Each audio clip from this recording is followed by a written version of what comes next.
What would you do if the man everyone mocked for cleaning trays once held the keys to a mafia empire?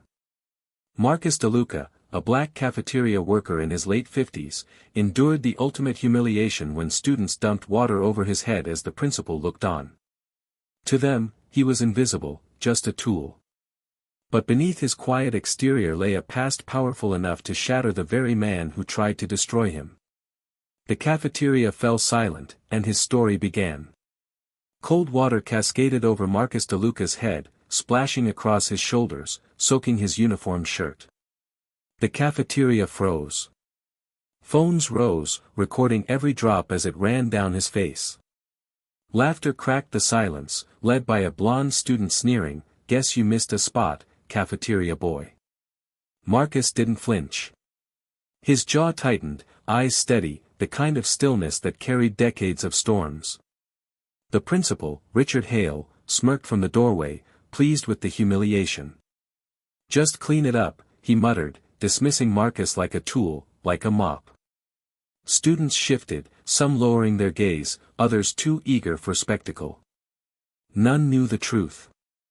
Marcus wasn't just a cafeteria worker. Years ago, he kept the ledgers for the DeLuca crew, the same mafia empire that once bankrolled men like Hale. That night, Marcus sat in his small apartment, the fluorescent hum of the fridge the only sound. His hands, still smelling faintly of bleach, trembled as he opened a battered folder hidden beneath his bed.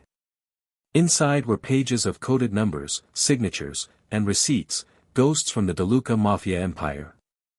He had walked away from that life decades ago, trading shadows for dignity. But Hale's smirk, the boy's cruel laughter, the water dripping down his back, they pulled him right into the darkness he had tried to bury.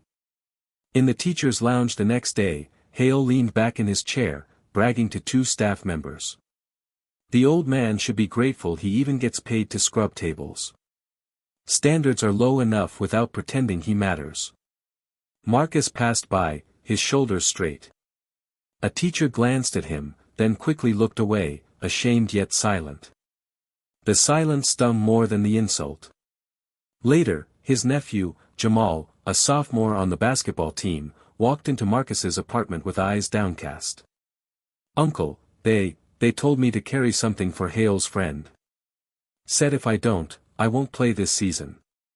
His voice cracked, hands shaking.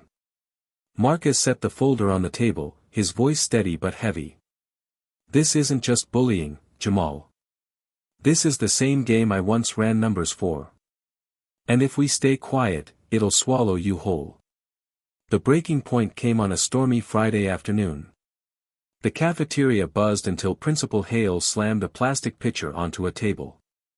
Water sloshed over the edge, echoing through the room. He turned to Jamal, his voice sharp.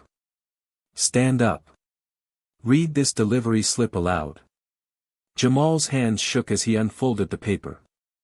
Hidden in the mundane words was a coded note, instructions straight from the laundering operation. Marcus, mopping nearby, caught sight of his nephew's trembling lips. He dropped the mop. His voice cut through the noise, calm but unyielding. "That's enough, Hale."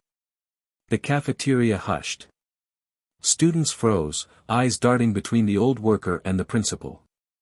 Hale smirked, stepping closer. "Careful, Marcus. You wouldn't want your colorful past coming back, would you?" Marcus squared his shoulders, water stains still marking his shirt from the earlier humiliation. "My past is the only thing keeping you from destroying these kids. I wrote those codes before you ever dreamed of power. And I'll expose every one of them." A murmur spread among the students. For the first time, Hale's confidence cracked. His voice faltered. You wouldn't dare." Marcus didn't blink. "I already have." The next morning, the school board gathered in the library, tension thick in the air. Hale strode in wearing a pressed suit, his smile thin.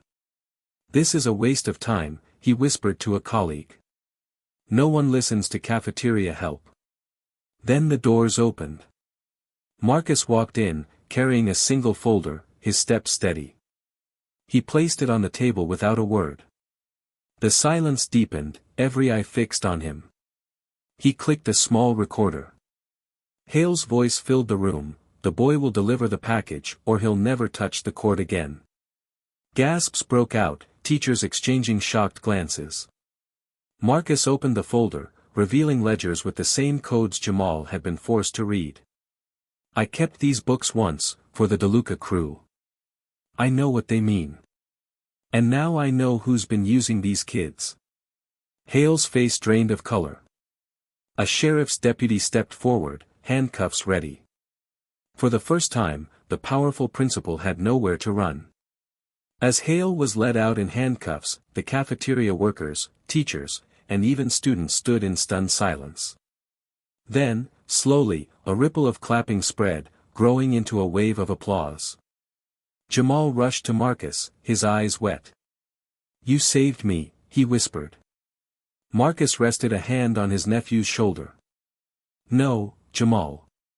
You saved yourself the moment you told the truth. I only showed them what it meant." Outside, storm clouds split, sunlight spilling over the school courtyard.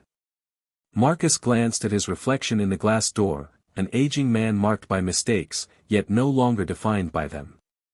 The same Mafia knowledge that once chained him had now freed an entire school. He exhaled, a long breath he'd held for decades. For the first time in years, the weight of his past felt lighter, almost bearable. The applause still echoed as he stepped outside, leaving the doorway brighter than he had found it. Thank you for watching. Share your thoughts, and don't forget to comment and subscribe for more powerful true-to-life stories.